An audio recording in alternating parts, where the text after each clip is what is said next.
Ano po ngayon, punta naman po tayo sa next topic po natin. Sinara ko yung aklat ng buhay. Eto pa, na kung saan mga kababayan, may isa pang trapo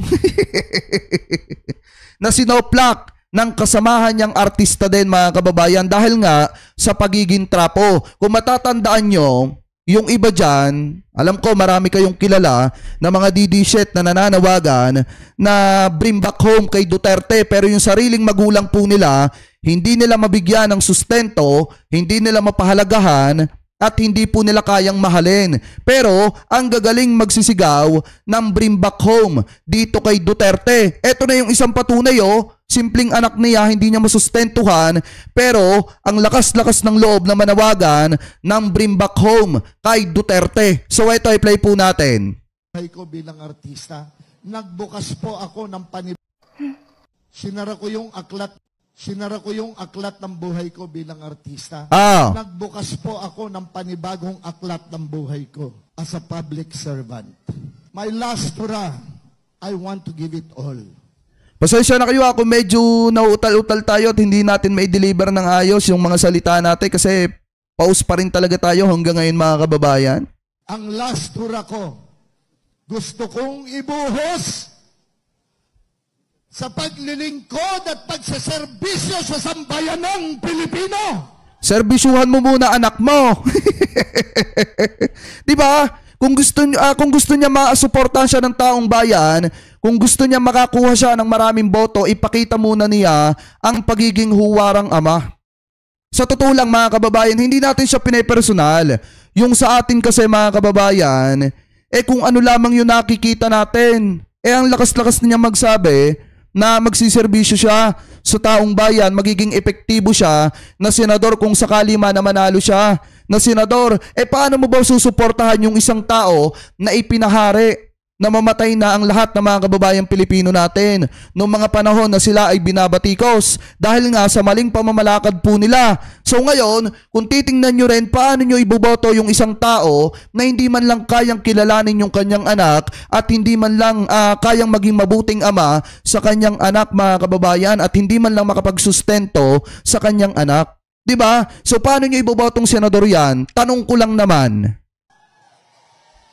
Tutulungan niyo pa po ako! Hindi! Mati! Tutulungan niyo pa po ako! Sinara ko yung aklat ng buhay ko. Ngayon, dahil sa mga dramang niya ni Philip Salvador mga kababayan, binati ko siya ng kapwa niya artista. Kung matatandaan nyo, alam ko marami sa inyo ang nakakakilala kay Ma'am Gloria Diaz, dati pong Miss Universe noong taong 1969. Dahil kung titingnan nyo mga kababayan, ito po kasing si Philip Salvador nag-viral yung kanyang video na kung saan nananawagan siya ng bring back home kay Duterte. At dahil po dyan, nag-comment mga kababayan itong si Ma'am Gloria Diaz na kung saan, ano yung sabi ni Ma'am Gloria Diaz? Yung anak mo, padalhan mo ng pera. Ibig sabihin, sustentuhan ni Philip Salvador yung kanyang anak kay Ma'am Chris Aquino. Dahil mga kababayan, sa totoo lang, kahit kayo naman napanood nyo yung video ni Ma'am Chris Aquino na kung saan lantaran niyang sinasabi na na ito pong si Philip Salvador ni kahit pisong kuseng mga kababayan wala pong ibinigay para sa kapakanan ng kanilang anak o kahit sustento man lang mga kababayan nakakarampot, wala pong ibinigay etong si Philip Salvador. Tapos ngayon sasabihin niya gusto niya maging epektibo, gusto niya mga kababayan paglingkuran ang sambayan ng Pilipino. Paano siya magiging huwaran na senador kung mismong yung anak niya hindi niya kayang pagsilbihan at hindi niya kayang paglingkuran? Diba mga kababayan? So ngayon basahin po natin etong article na nakita po natin sa Abante Tonight. Yan po yung source po natin. Mabilis sa balita. Sabi dito, Gloria Diaz pinitek, ex ni Chris Aquino. Ito daw, pinagsabihan ni Miss Universe 1969. Gloria Diaz ang aktor na si Philip Salvador. Sa video ni Salvador na isinisigaw ang bring him home, nag-comment ang former beauty queen. Ano yung sabi dito? Say niya, yung anak mo padalhan mo ng pera patok ang komento niya sa mga netizen. Bakit? Tama naman kasi ang sinabi ni Miss Gloria Diaz sa comment na ito. Finally, may isang Gloria Diaz. Salamat po. Yan yung sabi dito ni Isa Santiago, mga kababayan. Kasi nga naman kung tutuusin, ang galing-galing kasi magsabi nung iba dyan ng bring back home. Umiiyak-iyak pa kasi yung tatay daw nila dinala doon po sa The Hague, Netherlands. Pero yung totoong magulang nila, hindi naman nila kayang mahalin. May mga ganyan, mga kababayan, at may mga kilala tayong ganyan. Ang galing-galing magsabi na bring back home kay Duterte, pero yung sariling magulang po nila, yung sariling anak po nila, hindi naman nila kayang pakitaan ng pagmamahal. Hindi nga nila maasikaso yung mga magulang po nila. Ni kamustahin man lang, yung mga magulang nila ay hindi po nila magawa. Tapos, si Duterte nung nadala sa The Hague, Netherlands, ang lalakas ng loob na manawagan ng bring him home. Bring him home, bakit ikinulong yung tatay nila? Pagsilbihan nyo muna ng maayos yung mga totoo ninyong magulang, paglingkuran nyo muna ng maayos yung totoo ninyong magulang, mahalin nyo muna yung mga totoo ninyong magulang bago kayo manawagan ng pagmamahal at pagsuporta kay Duterte, kasi napaka-plastic naman ng iba na mananawagan ng pagsuporta kay Duterte samantalang yung mga magulang nila na totoo, hindi nila kayang mahalin. Di ba, mga kababayan? May mga ganyan na didishit na ang lakas ng loob na manawagan ng suporta kay Duterte, pero yung mga anak nakanganga. Yung mga magulang naghihintay ng pagsuporta at pagmamahal sa anak, hindi nila kayang mahalin. May mga ganyan tayong kilala, kahit kayo na nanonood, alam kong may mga kilala kayong didishit na ganyan, na hindi kayang mahalin yung mga magulang nila, pero ang lakas ng loob na manawagan ng pagsuporta kay Duterte. Kaya nga buti na lang sinoplak ni Ma'am Gloria Diaz etong si Philip Salvador, kasi nga naman masyadong obvious na yung pagiging plastic ni Philip Salvador. Bago ka maging epektibo sa iba, dapat maging epektibo ka muna sa sarili mong anak. Di ba, mga kababayan? Tama naman. Paano siya titingnan na magandang ehemplo na mga kababayang Pilipino natin kung hindi niya kayang maging epektibo sa sarili niyang anak? Sustentuhan mo muna anak mo bago ka tumakbong senador. Anyway, ngayon punta naman po tayo dito po sa isang video na nakita natin na kung saan, mga kababayan, delikado si Sara Duterte dito kay Kibuloy kapag ka nanalong senador to. Bakit? Kasi malaki ang possible na kung kaya ni Kibuloy, mga kababayan, sabihin, yung mga ganyang klase ng salita, dapat kaya din ni Kibuloy gawin yan kay Sara Duterte. Pakinggan po muna nating mabuti etong sinasabi ni Kibuloy dito sa kanyang advokasya kapag ka nanalo siyang senador, kung ano yung gagawin niya at kung ano yung batas na ipapatupad niya kapag ka nanalo siyang senador. I-play po natin. Magandang araw, mga kababayan dito po sa buong Pilipinas at sa ating mga OFWs sa buong sanlibutan na ngayon ay nanonood sa programang ito, kung saan ako ay pinayagan muli ng korte.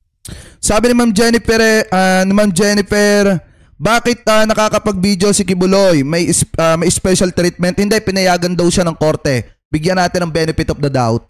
Upang makapagbigay ng isang video message sa inyo pong lahat. Kinalulungkot ko po na baka hindi ako payagan sa face-to-face debate, pero sa kabutiang palad ako'y binigyan ng pagkakataon ng korte na makapag-video message sa inyong lahat. Ang una ko pong advokasya, ako'y magtatrabaho po. Pupunta ako sa politika, hindi ko hanap ang pera. Hindi ko hanap ang katanyagan. Kaya? Nasa akin na po lahat yun. Hindi ko na po kailangan yun. Ako ay magtatrabaho lang at tutulong para mabigyang solusyon ang ating mga kinakaharap na problema. So, huwag niyong kakalimutan yung 10 kondisyones niya, ha? Bago siya sumuko. Yung pagpapahirap niya sa mga law enforcer natin bago siya naaresto. Kasi sa totoo lang, hindi naman talaga siya susuko kung hindi siya nasukol ni General Torre, mga kababayan. Yan po yung katotohanan dyan. So ngayon, wag nating kalilimutan yung ginawa niyang pagpapahirap sa mga law enforcer bago siya nahuli. Yung aking pong paggobyerno ay ang tinatawag na laban sa korupsyon. Yung governance and anti-corruption. Gagawin ko ang isang pagtatatag ng isang truth commission. Binubuo ito ng mga ordinaryong mamamayan upang imbestigahan ang mga kaso ng korupsyon sa loob ng ahensya ng gobyerno. Susuportahan ang pananaw na ito ng isang advokasya pa rin na may parusang kamatayan o death penalty sa mga korap na politiko na napatunayang may sala sa malawakang pagkubkub o sa pagwawaldas o pandarambong ng pera. Ano? Sino ang unang tatamaan yan, mga kababayan? Comment nyo nga. Comment nyo, mga kababayan. Malaya kayo makapag-comment dyan. Sa tingin nyo, kapag ka naisakatuparan yung batas na yan, yung batas na gustong mangyaring yan, ni Kibuloy, mga kababayan, sa tingin nyo, sino unang tatamaan yan? Sa tingin ninyo, eto, comment ninyo ha. Malaya kayo makapag-comment dyan. Sa tingin ninyo, sino una tatamaan yan? Sinong unang masasampulan yan? Si Mary Grace Piatos ba? Si Kokoy Villamin? Dodong Gang? O itong si Mango? Comment nyo, mga kababayan. Si Sara. Si Sara una tatamaan yan. Bakit?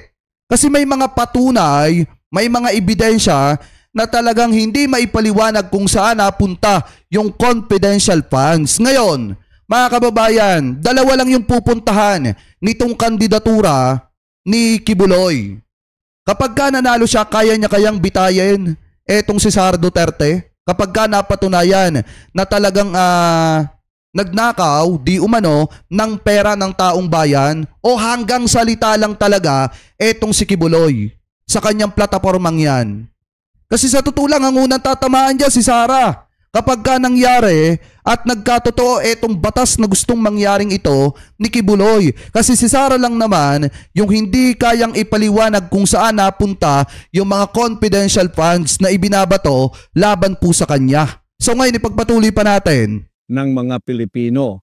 Yan po ay advokasya rin ng isa kong kasamaan sa PDP laban, si Atty. Vic Rodriguez. Pareho po kami riyan. Death penalty. At ibinaban niya ang ceiling ng plunder from 50 million naging 1 million na lang po. Kung ako matutupad, kahit po 1,000 lang, kailangan may death penalty na. So maraming beses palang bibitayin itong si Sara. Kapag ka nangyari, yung gustong mangyaring yan, ni Kibuloy, mga kababayan, kapag ka ibinaba sa 1,000, yung pera na kinurap. Diba? Kapag ka halimbawa nangurap ka ng 1,000 pesos kay Kibuloy, bibitayin ka na. Paano yan? 612.5 million ang hinahabol kay Sara Duterte na pera ng taong bayan. Plus pa, yung iba pa mga inaakusa laban sa kanya noong mga panahon na mayor pa lamang po siya. Take note, mga kababayan, hindi pa kasama dyan yung mga bank account na sinasabi ni former Senator Trillanes na pinaglagyan ng mga suhol ng mga hinihinalang drug lord galing po, mga kababayan, dito kina Sammy Oy na ibinabagsak sa mga bank account ni Sara Duterte at ng kanyang amang si Digong. Kaya nga kung tutusin, mga kababayan, ang unang masasampulan kapag ka nangyari etong batas na ito, walang iba kung hindi etong mag-amang Duterte. Isama nyo pa, mga kababayan, yung isang taong hindi maipaliwanag kung saan napunta yung 51 billion na pera na dapat ay ipinagpagawa ng mga flood control project dyan po sa Davao City. Diba? Marami ang tatamaan dyan na mga kaalyado nitong si Kibulok. Ano po, ipagpatuloy pa natin? At ang maliit na pagnanakaw at ang malaking pagnanakaw, pareho lang yan sa harap ng Diyos at sa harap ng batas ng tao. Pangalawa po, yung sa kalusugan. We need a healthy Philippines. Puro kailangan malusog ang mga tao. Matanda man o bata man o binata man o dalaga o babae man. Kaya sa kalusugan, iniendorso ko ang Mobile Health Services Program upang dalhin ang serbisyo ng kalusugan sa lahat. Pag naaalala ko yung yung expose, mga kababayan, ni nung babae, ni Stoneheart ata yun o Stone Rock, mga kababayan. yung babae na nag-expose dito kay Kibulok, pag naaalala ko yun, yung sinasabing kahit masama na ang pakiramdam, pinagtatrabaho pa rin. Eh, hindi talaga kapanipaniwala itong mga sinasabi dito ni Kibulok eh.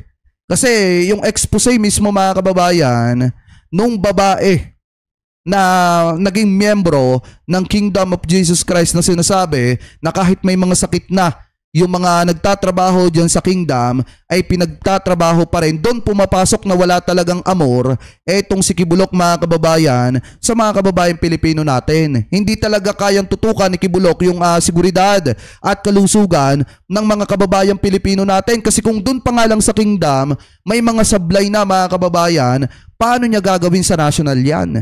Diba? Ipagpatuloy pa natin. Lahat ng ating mga mamamayan, mga kabilang narito ang pamamahagi ng libreng gamot.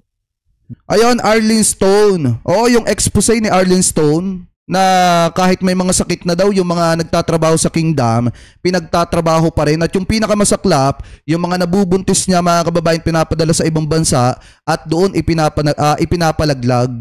Eh di ba kalusugan yung tinutukoy niya dito. Eh bakit hindi niya ginawa yan sa kingdom noong mga panahon na siya ay pastor pa doon? Direkta ito sa mga liblib na pamayanan gamit ang mobile clinic sapagkat hindi lahat maka-afford ng pumunta sa ospital. Ako po ay nagkaroon ng pneumonia. Dinala ako doon sa Philippine Heart Center. Nakita ko doon ang mga nakalinyang tao sa kanilang garahe, yung kanilang parking lot, no? Nagtanong-tanong ako, ang iba doon nasa 1 buwan, 2 buwan, 3 buwan na doon sila. Naghihintay para mapagamot. Hanggang iba namatay na nga.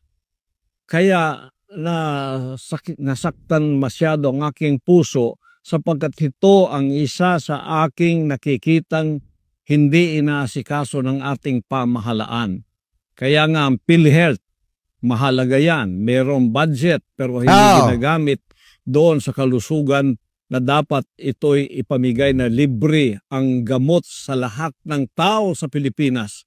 Bilyon-bilyon po ang pera natin yan, ngunit hindi ginagamit sa wasto. So, ipalalawak ko ang saklaw ng PhilHealth upang masaklaw ang mas marami panggamot, outpatient, pangangalaga at mga programa sa pagpapagaling o yung rehabilitation para sa mga pamilyang may mabababang kita. Sapagkat, tingnan ninyo pagka nagkasakit ang isang taong dukha, eto, kung pakinggan nyo meron man siyang ipon, lahat ng yan ay mauubos. Kung meron man siyang munting ari-arian, tulad ng lupa o bahay, ipagbibili pa yan. Kaya nagiging dukha silang lalo dahil dyan sa problemang yan. Eh meron tayong PhilHealth. Asahan po ninyo, pag ako ay naging senador, inilukluk ako kasama ng aking mga kasamahan sa PDP laban, ipaglalaban ko ang kalusugan ng ating mga mamamayang Pilipino. Libre gamot, lahat-lahat, pati doktor, pati hospital. Ipaglalaban ko po yan. Malaking laban ito sa Senado. Alam ko marami ang kukontra dito sapagkat hindi naman lahat tulad kong zero corruption. Kaya nga zero corruption daw. Mga kababayan, ito cut na natin dito So ngayon, kung titingnan nyo, sinasabi niya, marami daw mga kababayan Pilipino natin na dukha na uubos yung mga ari-arian dahil daw kapag ka nagkakasakit mga kababayan, napakamahal ng gamutan. And then ito daw PhilHealth, hindi daw ginagamit yung pera, yung pondo ng PhilHealth mismo mga kababayan. Eh di ba noong mga panahon ni dating Pangulong Duterte, hinayaan ni Kibulok na magkaroon ng napakalaking korupsyon sa panahon ni Digong at yan yung pharmaceutical scam. Alam ko lahat kayo pamilyar dyan po sa issue na yan. At si Duterte ang presidente noong mga panahon na yan. Eh kung ayaw mo pala ng korupsyon, bakit hinayaan mo sa pamumuno ng kaibigan mo na magkaroon ng napakalaking korupsyon, which is etong pharmaceutical scam, na hindi maipaliwanag kung saan napunta yung pera ng taong bayan? Eh kung ayaw mo pala ng korupsyon, bakit hinayaan mo na masangkot sa iba't ibang korupsyon yang kaibigan mo? Bakit hinayaan ninyo na mamayagpag yung mga Chinese drug lord at mag-manipulate dito sa ating bansa nung mga panahon ni Duterte? Ginawa nyo pang economic advisor na naging dahilan para magkaroon ng corruption dito sa ating bansa, yang isang Chinese. Diba mga kababayan? Tapos ang pinakamasakla pa dyan, kung talagang mahal mo yung mga kababayang Pilipino natin, ibalik mo na sa kanila yung mga ari-arian nila na nawala ng dahil sa pagsuporta sa'yo, Pastor Apollo Kibuloy. Alam ko lahat kayo pamilyar sa napakalaking expose ni Arlene Stone patungkol dun sa pagkawala ng ari-arian ng mga kababayang Pilipino natin dahil sa pagsuporta nila kay Kibulok. Sinasabi niya, zero corruption. Eto daw si Kibulok, wala daw siyang kahit na ano paman na kinurap. Ano yung mga isyo na nai-link sa inyo? Ano yung mga isyo na sinasabi at pinatutuhanan ni Arlene Stone kung paano ninyo kurapin ang pera ng taong bayan, lalo na mga kababayan, yung mga proyekto sa gobyerno na sa mismong sa company ni Kibulok ibinabagsak, na kung saan magkabakas at magkasosyo sila ni Duterte, kaya nga naipatayo nila yung Kingdom of Jesus Christ. So ngayon, kung kayo mga kababayan ang tatanungin, ano po masasabi ninyo, hingil po dito sa mga sinasabing ito ni Kibulok, na kung saan kapag siya naging senador, ang una niyang gagawin, ipasa yung batas na bitay para dun sa mga mapapatunayan na nangurap ng pera ng taong bayan. At si Sara Duterte ang una na masasampulan. Diyan kaya ni Kibulok mga kababayan na pagbayarin etong si Duterte at etong anak nito na si Sara. Mga kababayan, sa tingin nyo, kaya maging patas ni Kibulok sa kanya mga pinagsasasabi na ito? Kaya niya kayang hatulan yung anak ng kanyang matalik na kaibigan na nagkasala dahil sa pangungumit ng pera ng mamamayang Pilipino? So comment below na lamang po mga kababayan